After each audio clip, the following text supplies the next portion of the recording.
Alex's Journey into Awesomeness. Hi, everyone, and welcome to another episode of Journey into Awesomeness. I am Alex, your intrepid host, and today we're going to be discussing brethren.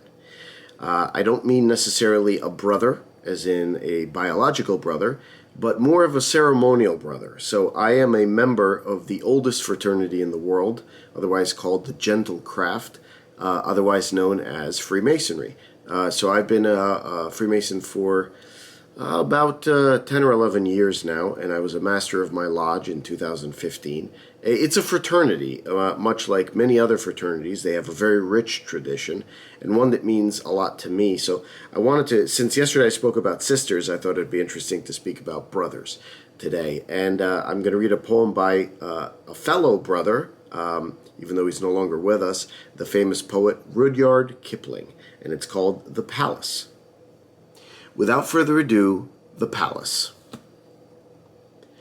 When I was a king and a mason, a master proven and skilled, I cleared me ground for a palace, such as a king should build. I decreed and dug down to my levels. Presently, under the silt, I came on a wreck of a palace, such as a king had built. There was no worth in the fashion, there was no wit in the plan. Hither and thither, aimless, the ruined footings ran. Masonry, brute, mishandled, but carven on every step.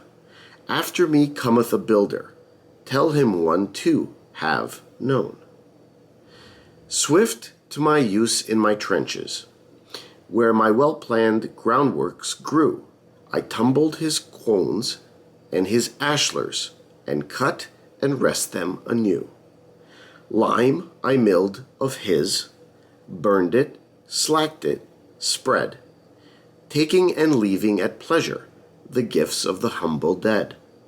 Yet I despised not nor glorified, yet, as we wrenched them apart, I read in the raised foundation the heart of the builder's heart. As he has risen and pleaded, so did I understand the form of the dream he had followed, in the face of the thing lie had planned. When I was a king and a mason, in the open noon of my pride, they sent me a word from the darkness. They whispered and called me aside. They said, the end is forbidden. They said, thy use is fulfilled. Thy palace shall stand as that other's, the spoil of a king who shall build. I called my men from my trenches, my quarries, my wharves, and my shears. All I had wrought I abandoned, to the faith of the faithless years. Only I carved on the stone. After me cometh a builder. Tell him I too have known. It's a beautiful poem, and it's to be understood on many levels. Partly because it's full of Masonic imagery, and that is private to those who are in the fraternity. However, I think even those who are not can clearly understand the beauty and the meaning behind it. You build palaces on other people's palaces. You stand on the shoulders of giants, or one does. So whatever we do today, for a large part, is based on the toil and the efforts of those that have come before. Even if you're starting from scratch, you're still benefiting from other people's expertise, things you're being taught. Masonry believes a lot in that, the teaching, the enlightenment of the individual. And it's something that's very near and dear to me. The law of attraction portion of this that I want to speak about is specifically around Masonic charity. That is viewing a brother and really following the golden rule, do unto others as you would have them do unto you.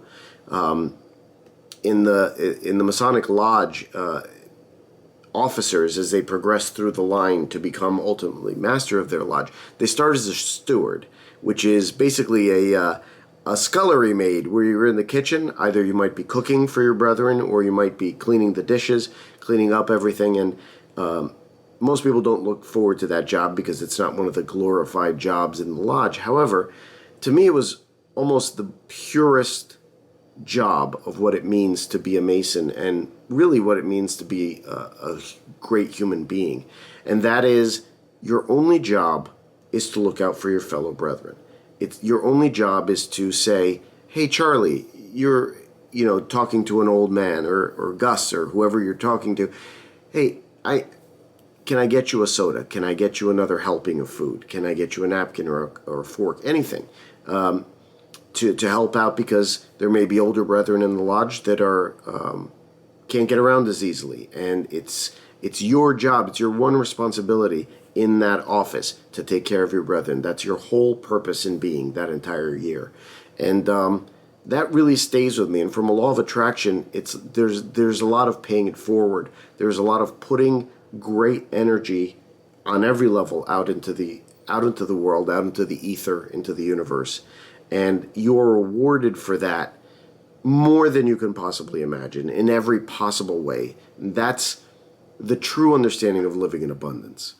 And the last thing I'll leave you with is, they say you get out of Masonry that which you put into it. And I can tell you for a fact, everything that I've put into it, I've received just exponentially back, and I'm honored and I'm fortunate to be a part of this fraternity, and I wanted to honor them in this particular episode. And I may speak further about it in future episodes, but just know it's something I'm proud to be a part of. And thank you for listening today, and I hope to see you in the next episode. Until then, bye-bye.